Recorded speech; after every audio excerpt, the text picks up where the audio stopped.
V ľudskom tele sídli viac než 30 miliard buniek a okamžite každá jedna z nich zaregistruje, keď naša hladina glukózy prudko vzrastie. Jej hlavnou úlohou v bunke je premena na energiu. Tento proces riadia mitochondrie, teda drobné organely, slúžiace ako pohonné jednotky buniek. Pomocou glukózy a kyslíka zo vzduchu, ktorý dýchame, vytvárajú chemickú verziu elektriny, aby poskytli každej jednej bunke dostatok energie na svoj chod. Len čo glukóza prenikne do bunky, smeruje priamo do mitochondrie, kde dochádza k jej premene na využiteľnú energiu. Aby sme pochopili, ako reaguje mitochondria na glukózový skok, predstavme si následujúcu situáciu. Predstav si, že pracuješ v knižnici a tvojou hlavnou úlohou je udržiavať poriadok, teda že knihy vraciaš na poličky, aby si ich čitatelia potom mohli jednoducho nájsť. Obrazne povedané, robíš to, čo mitochondrie. Zabezpečuješ hladký chod systému. Po celý deň si ľudia požičiavajú a vracajú knížky, ty ich postupne triediš a umiestňuješ na správne miesto a knižnica funguje bez problémov. Na druhý deň sa však situácia úplne zmení. Len čo spracuješ prvú várku vrátených kníh,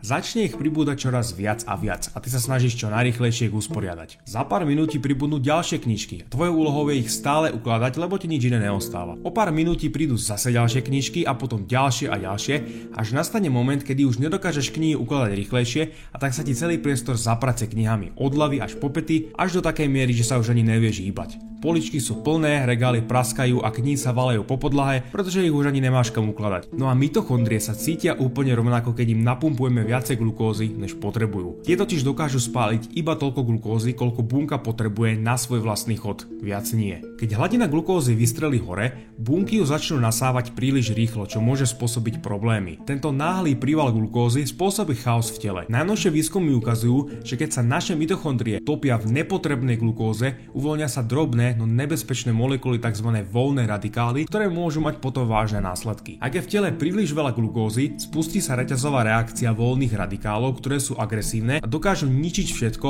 s čím prídu do kontaktu. Môžu poškodiť DNA, vyvolávať mutácie a dokonca prispieť aj k vzniku rakoviny. Takisto vrtajú diery do membrány našich buniek a premenia funkčnú bunku na poškodenú a zhubnú. Za normálnych okolností si organizmus dokáže poradiť s určitou dávkou voľných radikálov, no ak hladina glukózy opakovane prudko stúpa, tvorí sa ich až také množstvo, že ich telo nedokáže účinne eliminovať. Tento stav je známy ako oxidačný stres a je jedným z hlavných faktorov vzniku srdcových ochorení, cukrovky druhého typu, zhoršenia mozgových funkcií a urýchlenia starnutia buniek. Fruktóza pritom situáciu ešte viacej zhoršuje. Tá totiž spôsobuje ešte vyšší oxidačný stres než samotná glukóza. Preto sú sladké potraviny obsahujúce fruktózu pre telo škodlivejšie než škrobové jedlá. Problémom ale není iba cukor. Nadbytok tuku tiež prispieva k oxidačnému stresu. Roky neustáleho preťažovania organizmu vedú k postupnému vyčerpaniu buniek. Tie sú preplnené, oslabené a ich mitochondrie už nedokážu efektívne premeniať glukózu na energiu. Výsledkom je potom postupné odumieranie buniek a zlyhávanie orgánov. Možno to znie až prekvapivo, ale od momentu, keď prídeme na svet až po náš posledný výdych, sa naše telo postupne znútra karamelizuje, podobne ako napríklad cibula na panvici. Tento jav popísal už v roku 1912 francúzsky chemik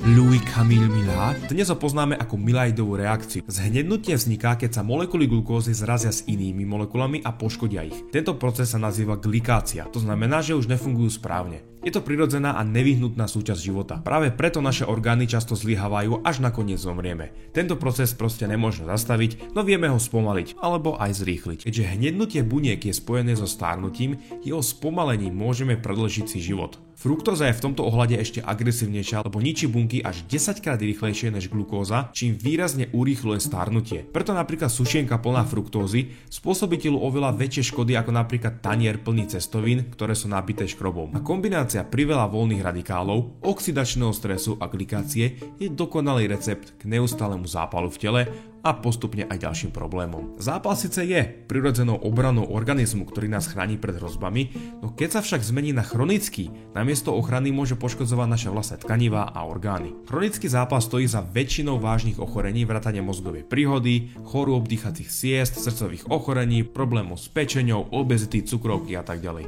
Toto sa dá riešiť dobrou životosprávou, ktorá znižuje výkyvy hladiny cukru v krvi, môže zápal zmierniť a znížiť aj riziko týchto chorôb. No a tu prichádza ďalší obranný mechanizmus, ktorý sa snaží glukózové skoky zvládnuť, má to rôzne následky. Pre naše telo je najdôležitejšie dostať prebytočnú glukózu preč z krvného obehu tak rýchlo ako sa len dá a tým znížiť vznik voľných radikálov a glikácie. Telo začne hrať akýsi, povedzme, Tetris. Jednoducho sa snaží proste správne uložiť bloky, v tomto prípade glukózu, skôr než sa nakopia a spôsobí problém. Nadbytočnú glukózu sa snaží teda niekam odložiť. Keď hladina glukózy stúpne, pankreas prevezme úlohu dirigenta Tetrisu. Jeho úlohou je vyplaviť inzulín, teda hormón, ktorý pomáha usklaniť prebytočnú glukózu do rôznych častí tela, aby neostávala v krvi a nespôsobovala ďalšie škody. Bez inzulínu by sme jednoducho neprežili. Ľudia s cukrovkou prvého typu, ktorí si ho nedokážu vytvárať prirodzene, ho preto musia dostávať injekčne, lebo ich pankreas to proste nezvláda. Inzulín funguje ako taký logistický manažér, ktorý rozdeľuje nadbytočnú glukózu na miesta, kde je potrebná, čím udržiava rovnováhu v tele. Prvé skladisko je pečeň. Pečeň premenia čerstvo zjedenú glukózu na glykogén, teda látku podobnú škrobu, ktorú rastliny využívajú na uskladnenie energie, no a druhým skladiskom sú svaly. Svaly a pečeň ale vedia usklaniť iba určité množstvo glukózy vo forme glykogénu. No a tu nastáva ten problém. Často totiž zjeme oveľa viacej glukózy, než dokážu pečeň a svaly spracovať. A keď sú tieto zásoby plné, telo potrebuje iné úložisko. Ak by sme nemali iné úložisko, naše telo by pomerne rýchlo v tomto Tetrise prehralo. No my ho ale našťastie máme a volá sa tukové zásoby. Že glukóza nie je jediná, s čím sa telo musí poradiť. Do hry vstupuje aj fruktóza. Tá predstavuje ešte väčší problém. Na rozdiel od glukózy ju nemožno uložiť do svalov a pečene vo forme glykogénu. Jediná možnosť, ako sa jej telo zbaví, je premeniť ju na tuk. Tu nastáva hneď niekoľko komplikácií. Poprvé, tuk vytvorený z fruktózy sa začne hromadiť priamo v pečeni, čo môže viesť k nealkoholovému stukovaniu pečene. Po druhé, prebytočný tuk sa usklaní do tukových buniek na bokoch, stehnách, tvári a medzi orgánmi, čo spôsobuje potom priberanie. A nakoniec, časť tohto tuku prenikne do krvného obehu, čím zvyšuje riziko srdcových chorôb.